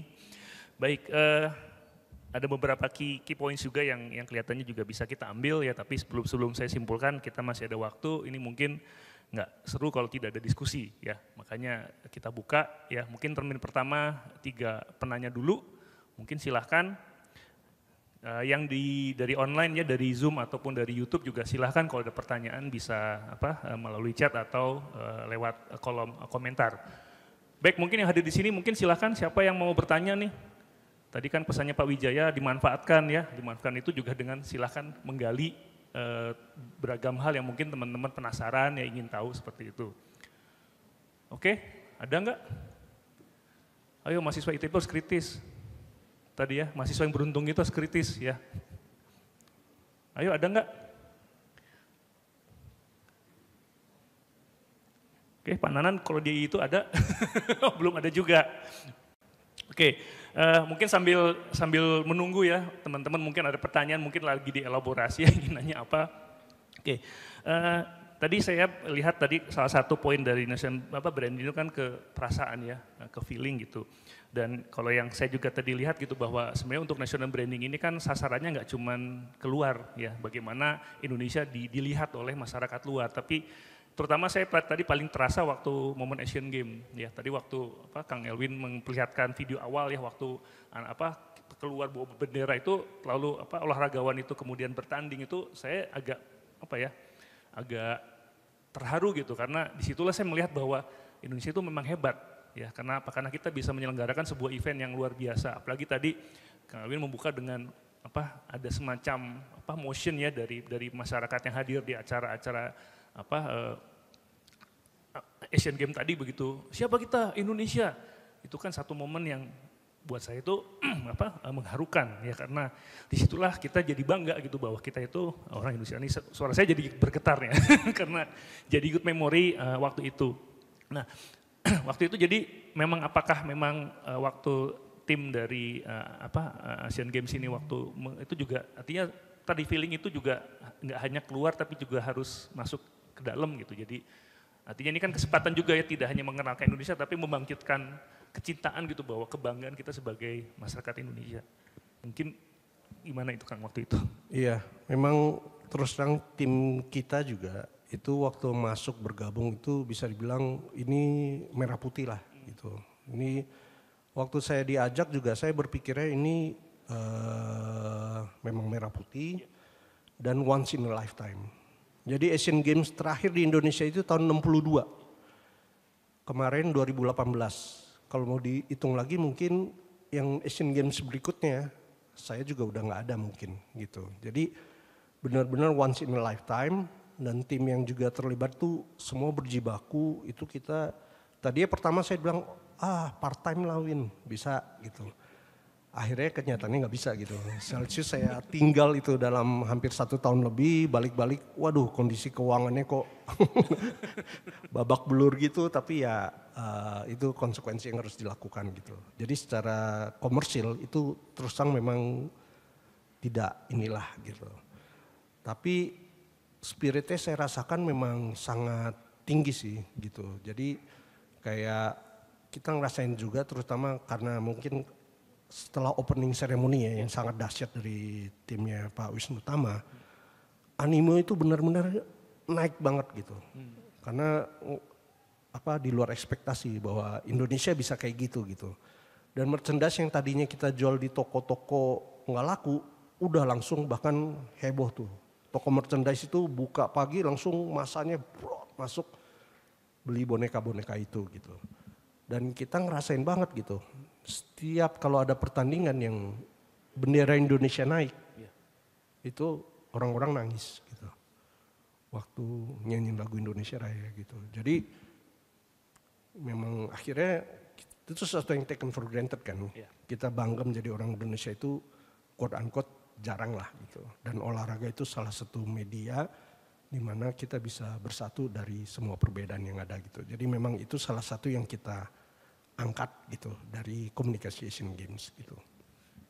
Artinya waktu membangun itu dari sisi bagaimana kemudian bisa membangkitkan feeling tadi itu Kang Elwin, dari tadi ya, karena kita bicara dari desain gitu, apakah juga ada semacam rencana gitu nih harus ditampilkan seperti apa, lalu memilih visual yang seperti apa misalkan?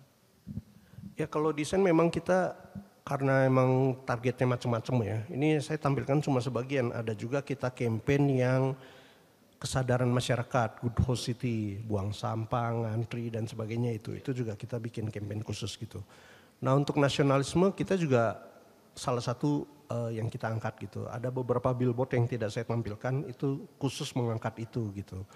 Dan yang saya ingat juga di terakhir kita juga bikin satu iklan besar ucapan terima kasih. Nah di situ kita sebut tuh semuanya dalam bahasa yang emosional, mengangkat gimana Asian Games itu benar-benar bahwa semua orang yang datang adalah Anda benar-benar bagian dari energi Asia gitu. Jadi karena namanya sendiri Energy of Asia sendiri itu juga udah mempunyai faktor rasa kan bahwa kita adalah energi gitu. Baik, terima kasih. Baik, mungkin ada yang mau bertanya nih, silahkan. Oh tuh ada, silahkan. Ya, boleh maju ke depan. Ya, sebutkan nama dan prodinya. Ya, silahkan. Boleh yang ke sebelah sini. Oh, yuk silahkan.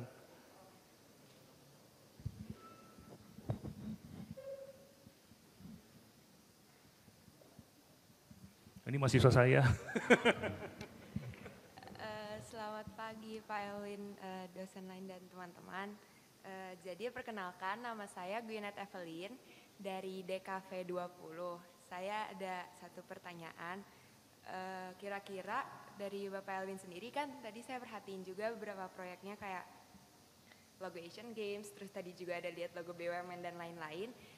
Kira-kira boleh tahu nggak ya dari Bapak Elwin proses untuk mendesain atau alur berpikirnya yang selama ini Bapak Elwin biasanya lakukan, atau mungkin prinsip-prinsip yang Bapak Elwin pegang sampai bisa menjadi suatu hasil yang luar biasa gitu secara dari segi visual dan juga tadi filosofinya dan lain-lain. Sekian dari saya, terima kasih. Enggak Kang, soal persis. Atau mau dikumpulin dulu ya? Oke, makasih Bapak Gwyneth. Oke, silahkan yang kedua tadi, kalau ada, tadi ada yang ngacung juga, silahkan boleh ya, kesini juga boleh.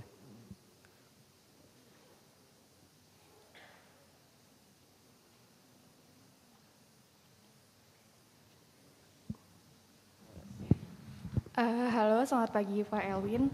Sebelumnya terima kasih pemaparannya. Tadi awalnya saya lapar, jadi nggak lapar lagi sekarang. Karena seru banget. Jadi saya ingin bertanya perihal tadi. Kan sekarang untuk, oh iya sebelumnya perkenalkan nama saya Fania dari Kria 20. Sebenarnya kan kalau sekarang visual anak generasi sekarang kan sangat berbeda dengan visual pada zaman Pak Elwin masa itu kan. Nah, bagaimana cara menyeimbangkan visual anak-anak masa kini dengan visual pada masa itu? Apakah ada kesulitan atau kayak gimana gitu aja sih Pak. Terima kasih banyak. Oke, baik, terima kasih Fania. Mungkin ada satu lagi yang mau bertanya. Oke, silahkan Lukman.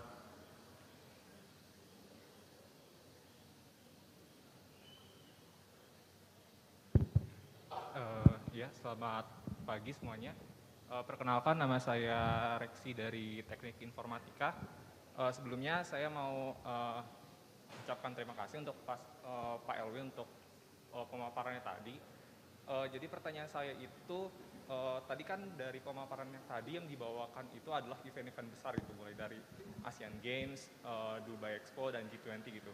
Nah, pertanyaan saya, apakah berdasarkan pengalaman Pak Elwin sendiri gitu selama berkarir dalam branding, nation branding melalui desain itu, apakah Bapak pernah melakukan branding yang terintegrasi ke kehidupan sehari-hari yang tidak hanya terkait dengan event-event besar gitu?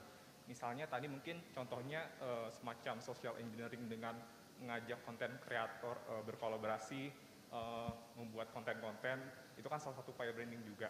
Nah itu apakah ada contoh-contoh lain gitu Pak? Terima kasih. Oke, baik, terima kasih Mas Reski. Ya, baik, kita sudah punya 3 penanya ya. Pertama tadi dari Gwyneth ya, lalu dari Fania sama dari Reski. Mangga Kang Elwin mungkin dijawab. Yang pertama bertanya tentang konsep dan proses kreatif ya di balik semua yang tadi Kang Elwin sudah kerjakan. Mungkin itu dulu. Oke, mungkin saya nanya nih, saya jawabnya akan digabung nih, tiga-tiganya gitu, karena saya lihat ada satu benang merah gitu.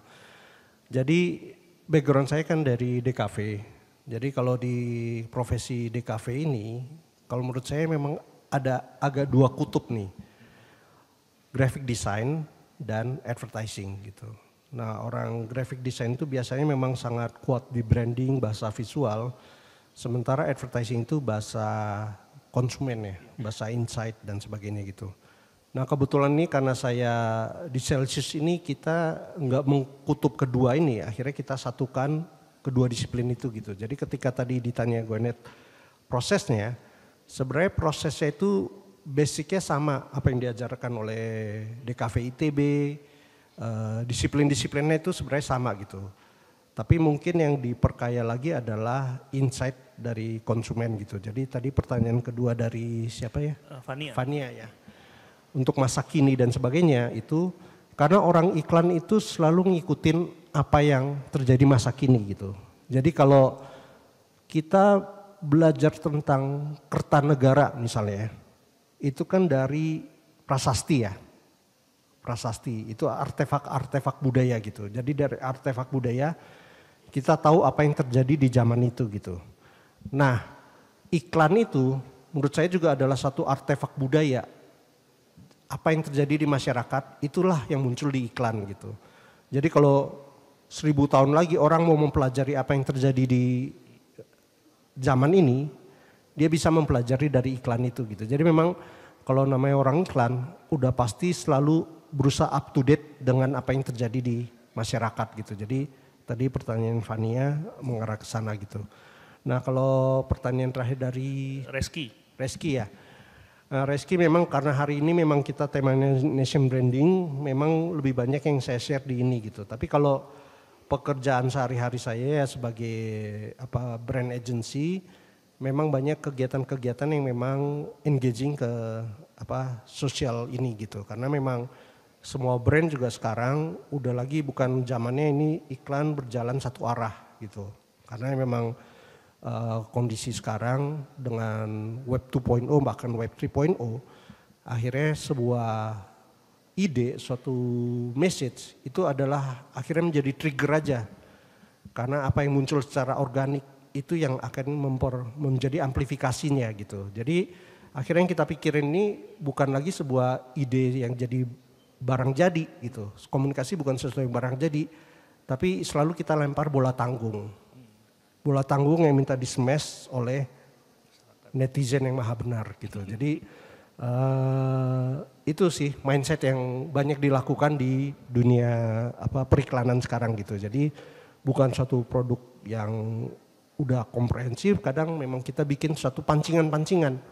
Akhirnya itu menjadi ramai di sosial media. Itu salah satu approach yang dilakukan. Oke, baik, makasih. Mungkin di sini Bu Reni ada pertanyaan atau Oke, ada Ibu. Ya, pagi, makasih ya. Nih sangat menarik ya profesinya. Mas Elwin ya namanya. Mas Elwin alumni yang membanggakan ya. Ini pertanyaan saya. Tadi saya nonton sedikit ya. Jadi ini konteksnya nation branding. Sekarang boleh nggak kalau ITB branding? Ya, konteksnya begitu. Jadi sebenarnya ITB ini brandingnya tuh dirasa gitu. Adanya dirasa. Rasanya kita yang pernah duduk di sini walaupun masih baru ya, apalagi nanti Mas Elwin pasti sudah ada kesamaan rasa branding ITB itu seperti apa. Apakah perasaan itu harus selalu atau lebih baik diformalkan menjadi suatu branding atau biarkan saja menjadi suatu rasa? Mana yang lebih penting? Karena branding ini juga kan berubah tadi ya, dan perdebatannya juga bisa panjang. Apakah sesuatu institusi seperti kita yang sudah tua dan rasanya memiliki semangat kejuangan yang tidak habis-habisnya, apakah kita perlu punya ITB branding formal? Jangan-jangan malah counterproduktif. Nah itu pertanyaannya. Mohon bisa buat kita semua ya, Bu, sebagai pengurus ITB saat ini. Ya, dan nomor 2, selamat sukses buat para alumni termasuk Creative Lab ya. Terima kasih Bu. Terima kasih Bu Reni. Enggak Kang, silahkan. Terima kasih Bu Rektor. Pertanyaannya berat sekali. Kalau menurut saya Bu, rasa itu direkayasa Bu. Jadi memang ada pilihan ya. Kadang sesuatu yang organik itu bisa terjadi. Ya kalau kebetulan bagus ya jadi bagus gitu. Tapi seringkali memang itu suatu direkayasa gitu. Kayak K-pop itu bukan organik Bu.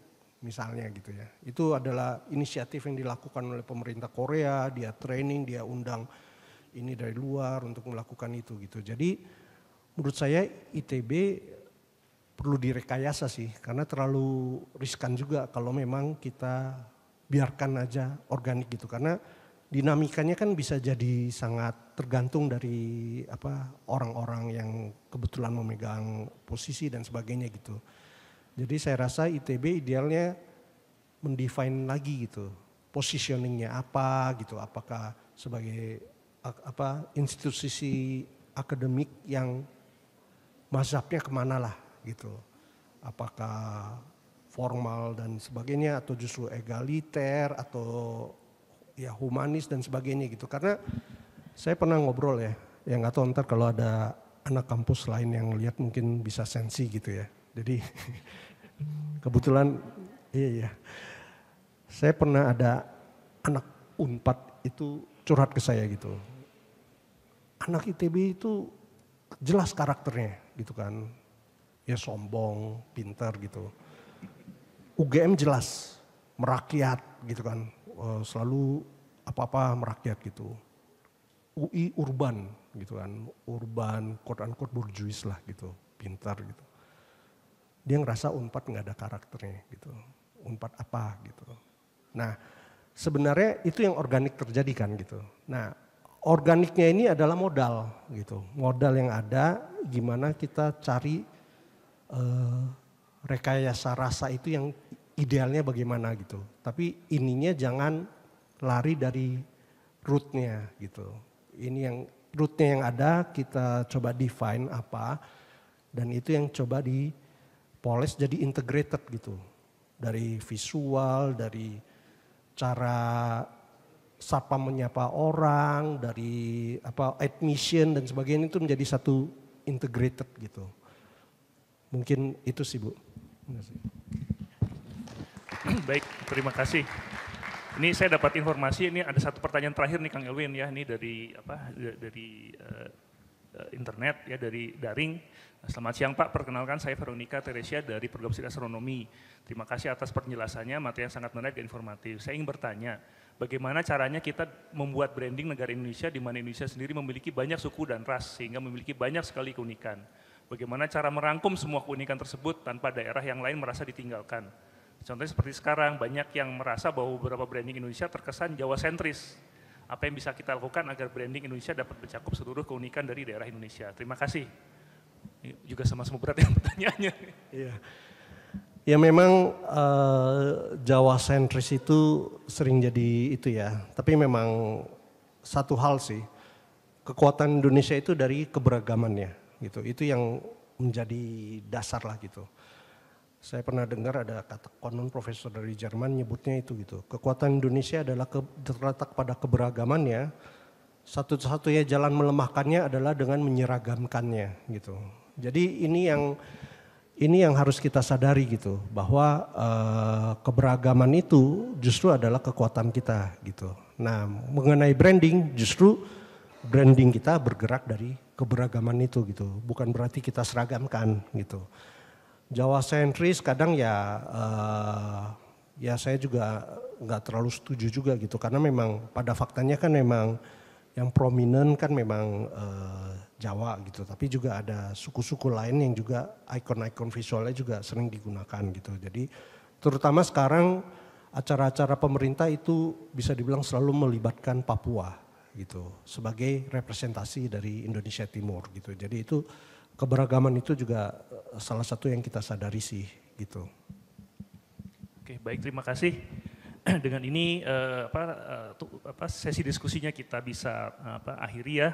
Mungkin untuk sebelum saya kembalikan ke MC ada beberapa kesimpulan ya atau poin yang mungkin kita bisa ambil dari paparan Kang Elwin Mok pagi hari ini ya.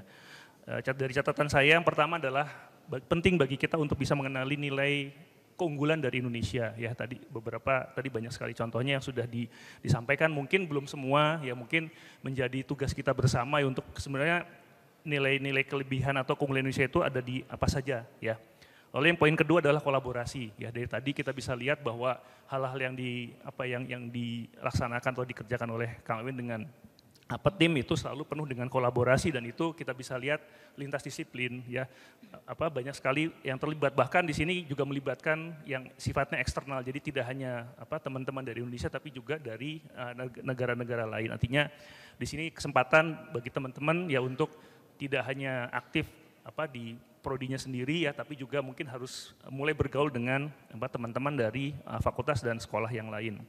Lalu yang ketiga adalah di sini kita bisa lihat bahwa kita mungkin juga perlu ya bisa mencari sebenarnya poin-poin apa sih yang bisa menggugah rasa ya, terutama untuk masyarakat Indonesia, sehingga kita punya pesan-pesan positif itu bisa betul-betul masuk dan betul-betul bisa dirasakan oleh masyarakat Indonesia. Mungkin itu sama yang terakhir adalah sebenarnya kita juga perlu untuk bisa mengenali kondisi masyarakat kita ya, sebenarnya masyarakat itu orang yang seperti apa ya, kesukaannya apa ya, karakteristiknya seperti apa, dan mungkin juga tidak hanya karena di sini kita bahwa dalam sebuah branding itu rasa itu tidak hanya kita bangun keluar tapi juga kita bangun ke dalam. Baik, itu yang bisa jadi catatan untuk materi studium jurnal kita pagi ini. Sekali lagi terima kasih untuk Kang Elwin, mungkin kita beri aplaus yang luar biasa untuk Kang Elwin. Baik, dengan ini sesi presentasi dan diskusi dari sesi studium jurnal ini kita akhiri. Mungkin saya kembalikan ke MC. Ya, terima kasih. Kami mohon kepada Bapak Elwin untuk tetap di tempat. Selanjutnya, Rektor Institut Teknologi Bandung akan memberikan piagam penghargaan kepada Bapak Elwin Mok. Kepada Profesor Reini Wirahadikusumah PhD, kami persilakan.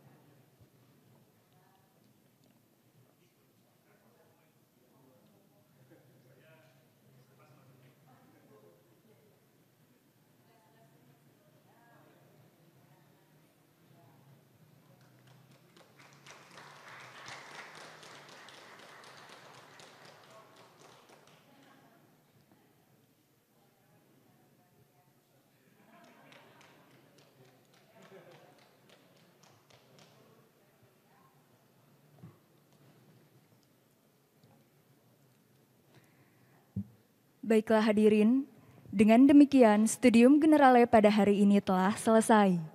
Terima kasih atas perhatian hadirin dalam mengikuti acara ini. Selamat siang, salam sehat selalu. Wassalamualaikum warahmatullahi wabarakatuh.